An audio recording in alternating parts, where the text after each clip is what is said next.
adlaw mga idol, may biyahe na ita, usamis to Mulabi, o karon yan nata sa Mulabi, gasuroy ta dinhi kay mangita deta og naikapalitan og bulak.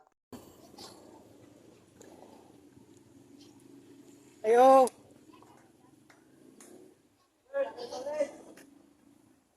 Bilang bulak?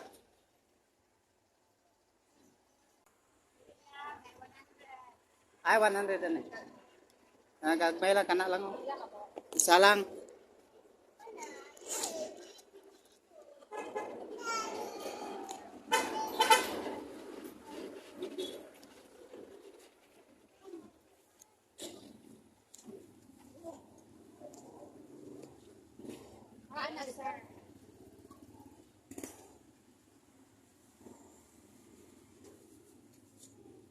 Kasi natingala mo kung anong ipalitag bulak.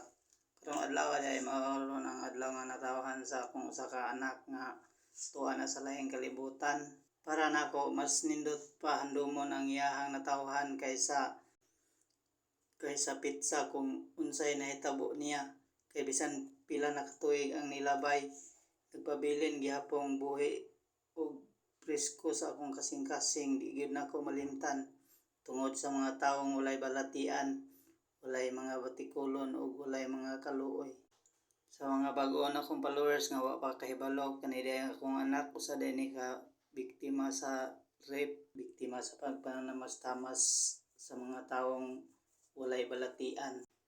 Ug naa siya diri nahimutang karon sa San Jose Cemetery, Mahayag, Zamboanga del Sur.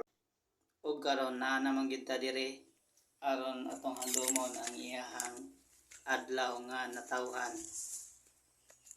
Hinay-hinay ta diri glugsong og pag-abot nato atong nakita nga ang iyahang mga bulak nangamatay naton ning gikuha diri og atong gilabay kay naman tay pinalit atong ilisan. Ug diri kamulo na ko dagkot diri sa kandila.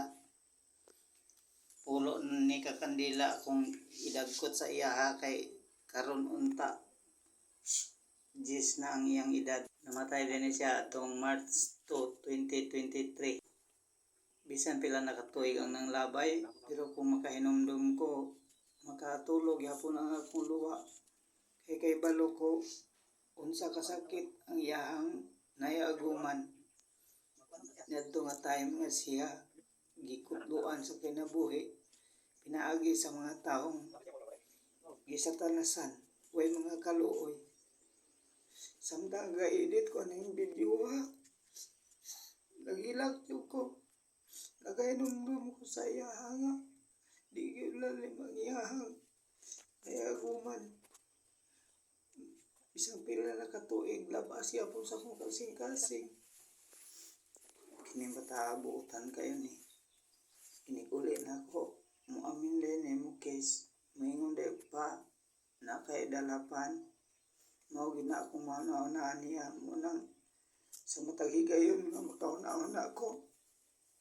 Makahilak di ko, makatulo akong luha. Makaingon ko sa kong kagulingon ba nga. Nganong namanggay mga taong grabe kasalbahis. Way mga kasing-kasing.